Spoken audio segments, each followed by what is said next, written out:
तो नमस्कार दोस्तों, तो मेरा नाम है शिवांश और आप मेरा चैनल देख रहे हैं जॉब फेयर। तो दोस्तों आईटी वालों के लिए कुछ पोस्टें रिलीज़ हुई है जो कि CSIR ने रिलीज़ की है। सेंट्रल बिल्डिंग रिसर्च इंस्टीट्यूट जो कि भारत सरकार के अंतर्गत आती है, ये जो कि रुड़की में है। ये इसका एडवर्टाइजमेंट नंबर है।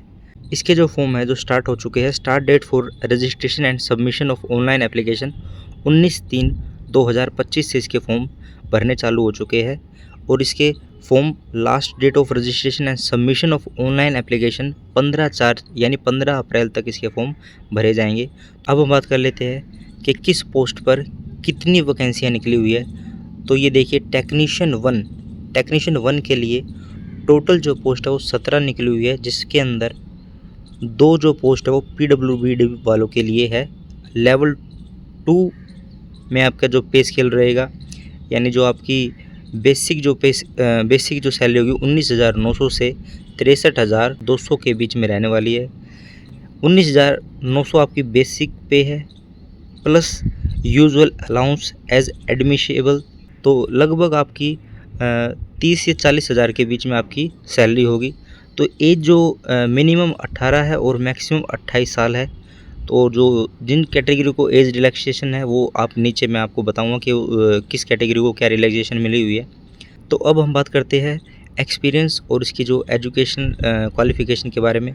टेक्नीशियन 1 के लिए जो आपकी एजुकेशन होनी चाहिए वो SSC यानी 10th होना चाहिए, प्लस में ITI सर्टिफिकेट होना चाहिए, या और जो लिखा हुआ है ये, या नेशनल ट्रेड सर्टिफिकेट होना चाहिए। ड्राफ्टमैन किस ट्रेड से? ड्राफ्टमैन सिविल या आर्किटेक्ट ट्रेड से होना चाहिए, या 10वीं होनी चाहिए। 10वीं के साथ 2 साल का एक्सपीरियंस होना चाहिए ड्राफ्टमैन सिविल आर्किटेक्ट ट्रेड से।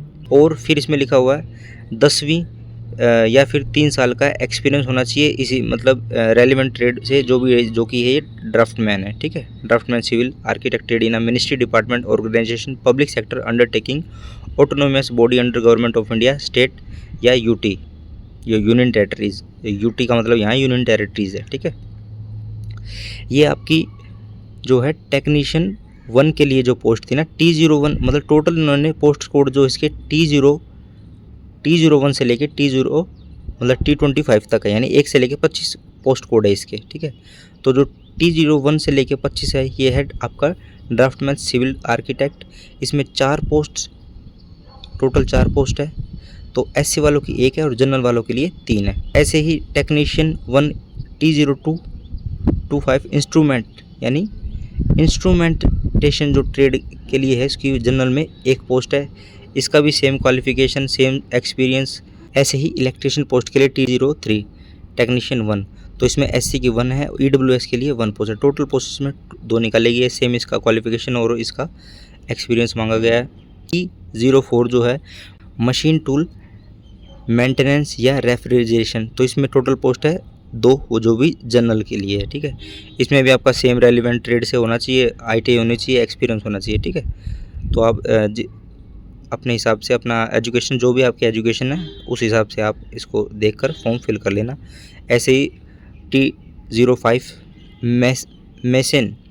मैसन जो पोस्ट होती है उसमें 1 पोस्ट निकाल ली गई है, वो भी EWS के लिए, सेम इसका एजुकेशन और एक्सपीरियंस है। ठीक है, ऐसे ही फिटर जो ट्रेड है। अब हम बात करते हैं फिटर की पोस्ट। वैसे इसमें बहुत ही कम निकाली गई है, 17 पोस्ट, कुछ ज़्यादा पोस्ट नहीं है, लेकिन फिर भी जिसे ही फॉर्म फिल करना है वो अपना फॉर्म फिल कर सकता है क्योंकि ये अच्छी नौकरी है। ठीक है, अब देख लेते फिटर में जो है 1 पोस्ट निकाली, वो भी जनरल वालों के लिए। सेम इसका क्वालिफिकेशन ITI सर्टिफिकेट होना चाहिए, फिटर ट्रेड्स होना चाहिए, या फिर अगर वो नहीं है तो 10वीं के साथ आपका एक्सपीरियंस होना चाहिए 2 साल का। ठीक है, या फिर 3 साल का एक्सपीरियंस होना चाहिए। ठीक है, ऐसे ही वेल्डर पोस्ट के लिए है। वेल्डर पोस्ट के लिए 1 ही पोस्ट है, वो भी जनरल वालों के लिए, सेम इसका एजुकेशन और क्वालिफिकेशन रहेगा। ऐसे ही प्लम्बर के लिए है, इसमें भी जनरल वालों के लिए 1 ही पोस्ट निकली हुई है। ऐसे ही मेडिकल लैब टेक्नीशियन के लिए है कि 1 पोस्ट है, वो भी जनरल वालों के लिए, सेम इसमें यही state trade certificate medical lab technician में होना चाहिए। ठीक है, ऐसे ही T10 में कंप्यूटर IT सेक्टर में IT सेक्टर से जिसने भी ITI कर रखी है, इसकी 2 पोस्ट निकली हुई है, वो भी जनरल में, ठीक है। सेम इसमें out of above 1 post is reserve for ESM and 1 is reserve for PWD VH category. Digital photography general के लिए 1 पोस्ट है, ठीक। जो इसका सिलेक्शन प्रोसीजर रहने वाला है पोस्ट ऑफ टेक्नीशियन 1 के लिए, final merit list will be prepared only on the basis of the marks obtained by the candidate in paper 2 and paper 3। आपके इसमें 3 पेपर होंगे, लेकिन जो आपकी फाइनल मेरिट लिस्ट जो बनेगी, आपकी लिस्ट भी prepared only on the basis of paper 2 और पेपर 3 के बिहाफ पे आपकी जो मेरिट लिस्ट लगेगी, ठीक है। The related detail for the written examination consist of 3 papers covering mental ability test, general awareness, English language and concern subject etcetera are as under. Concern subject माने जो आपकी ट्रेड वाइज सब्जेक्ट के बारे में ये यहाँ पर डिनोट हो रहा है, जो कंसर्न सब्जेक्ट है, ठीक है। मोड ऑफ एग्जामिनेशन होगा OMR based objective type multiply choice, OMR sheet पे आपका पेपर होगा। Medium of question, the question will be set both in English और हिंदी, दोनों में लैंग्वेज में आपके जो क्वेश्चन है वो आपको दिखेंगे, ठीक है। स्टैंडर्ड ऑफ एग्जाम SSC यानी 10th प्लस ITI और 12th स्टैंडर्ड, ठीक है, ITI या 12th स्टैंडर्ड वाले। Total number of question 150 question आएंगे आपके।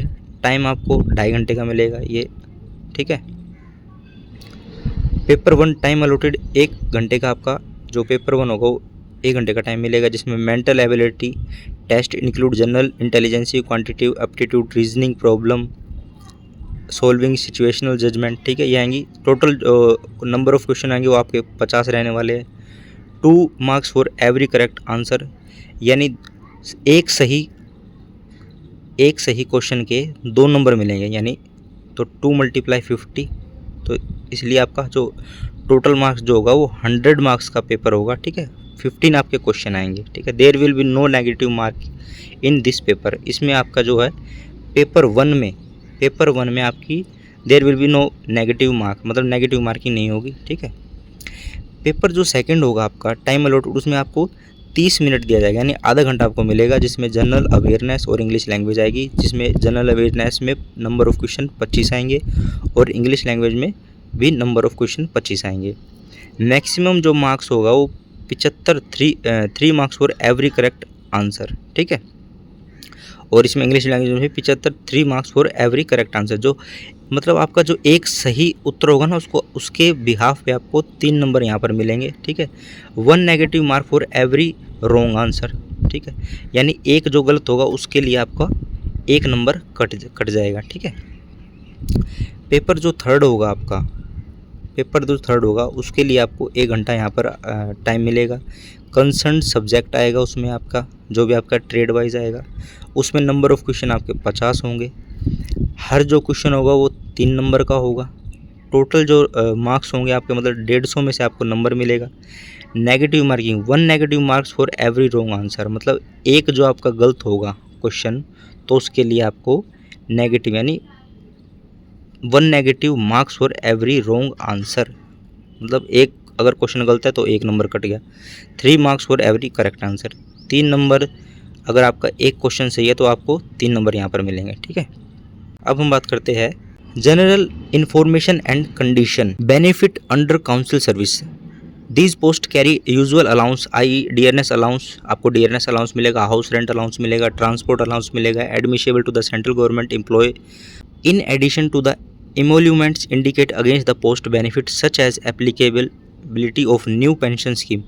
जो भी 2004 में पेंशन स्कीम जो आपकी आई थी रिटायर होने के बाद आपको वो मिल जाएगी। रीइंबर्समेंट मेडिकल एक्सपेंसेस मिलेंगे, लीव ट्रैवल कंसेशन मिलेगा, कन्वीनियंस मिलेगा, advance and house building advance and available as per CSIR rule. जो भी इस कंपनी के रूल्स होंगे उसके अंतर्गत आपको यहाँ पर ये पेंशन योजना मिलेगी, एक्सपेंसिव मेडिकल की फैसिलिटी मिलेगी, ट्रैवल के लिए वो मिलेगा, लीव कन्वीनियंस की एडवांस मिलेगा, मतलब आपको यहाँ पर अच्छे अलाउंस मिलेंगे, ठीक है। तो CSIR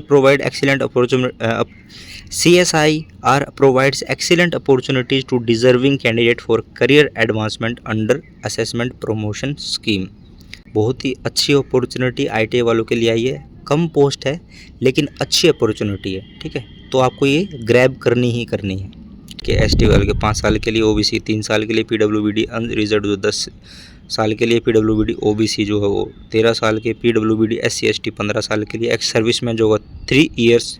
no age relaxation is allowed to SC ST OBC candidate applying against unreserved post. लगभग मेन तो मैंने आपको इन्फॉर्मेशन दे दी है, लेकिन अब हम बात कर लेते हैं हाउ टू अप्लाई। अप्लाई आपको क्या कैसे करना है। अप्लाई जो होगा ऑनलाइन होगा थ्रू इनकी जो ये वेबसाइट दे रखी है। The candidate are not required to submit hard copy print out of online application to SI CSIR CBRI either by post और बाय हैंड और any other document. They are advise to keep with them a print out of online application. Print आपको निकाल लेना जो आपकी form fill करोगे, along with document for reference and verification at later stage. जो आपकी जब भी आपको डॉक्यूमेंट वेरिफिकेशन के लिए बुलाएंगे या किसी चीज़ के लिए बुलाएंगे तो आपको ये ऑनलाइन जो उसकी ये आपको फ़ोटोकॉपी निकाल लेनी है, ठीक है। ऑनलाइन जो एप्लीकेशन की वो डाउनलोड कर लेनी है, उसके साथ आप ये जो डॉक्यूमेंट जो भी आपने लगाया है वो आपको उनकी फ़ोटोकॉपी वो लेके जानी है, ठीक है। If the candidate does not have a valid email ID, he she should create a new valid email ID before applying online. अगर जिसकी भी ईमेल ID नहीं है भरने से पहले फॉर्म को, तो वो फॉर्म भरने से पहले अपनी ID जनरेट कर ले, फिर उसका फॉर्म भरे, क्योंकि आपकी जो फॉर्म में ID मेंशन होगी तो उसी पे आपका सब कुछ, जैसे आपका स्टेज क्लियर होता है तो उसी पे आपको नोटिफिकेशन भेजा जाएगा। और यदि अगर आपके DV होता है, डॉक्यूमेंट वेरिफिकेशन होता है, तो उसी पे मतलब सारी चीज़ भी आपके ईमेल के थ्रू आपको बताया जाएगा, ठीक है। तो इसलिए यही कह रहे हैं कि आपको ईमेल जो है जनरेट कर लेनी है। Online application shall be available on our web. Last date जो मैंने आपको ऊपर बताई दी थी 15/4 को होने वाली है। 5:30 बजे तक इसके फॉर्म भरे जाएंगे। 15 अप्रैल 5:30 बजे तक इसके फॉर्म भरे जाएंगे। Before applying online the candidate are advise to read carefully the instruction to online. Instruction आपको अच्छे से पढ़ लेनी है केयरफुली, ठीक है, फॉर्म भरने से पहले। Candidate applying for more than one post must submit separate online application from each post along with separate application fees. एक पोस्ट के लिए एक ही फॉर्म भरा जाएगा, एक ही फीस कटेगी। दूसरे फॉर्म के लिए आपको दूसरा फॉर्म फिल करना होगा, उसके लिए अलग से चार्ज जो भी उसकी फ़ीस है वो लगेगी, ठीक है। The non refundable fees for general OBC EWS CSI regular employ candidate is ₹500 500। The fee is to be deposit online through State Bank of India collect. ये जो आपकी जो फ़ीस है वो नॉन रिफंडेबल फ़ीस है, मतलब ये वापसी नहीं आएगी, कट गई तो, ठीक है। स्टेट बैंक ऑफ इंडिया के माध्यम से आपको कटवानी है। The transaction number generate after successfully payment of fees required to be mentioned in the online online application. The candidate are advise to download the e receipt आपको download कर लेनी है जब भी आप इसकी फ़ीस कटवाओगे। प्रिजर्व इट, उसे सेफली से अच्छे से रख लेना है स्टेप। साथ में इन्होंने कहा है कि नो इंटर्म इंक्वायरी और correspondence shall be entertained. Please visit our website regularly for further information। आपको इनकी डेली वेबसाइट पर जाकर अपडेट रहना है कि आपका जो एग्ज़ाम है वो कब आने वाला है, कब आपके एडमिट कार्ड डाउनलोड करने, मतलब जो भी इन्फॉर्मेशन आएगी आपको इनकी वेबसाइट पर जाकर डेली अपडेट होता ही रहना है। आशा करता हूँ आपको जानकारी अच्छी लगी होगी। तो ऐसे ही जॉब नोटिफिकेशन के लिए जॉब फेयर मेरे चैनल को सब्सक्राइब करें, वीडियो को लाइक करें और शेयर करें। तो थैंक यू एवरीवन।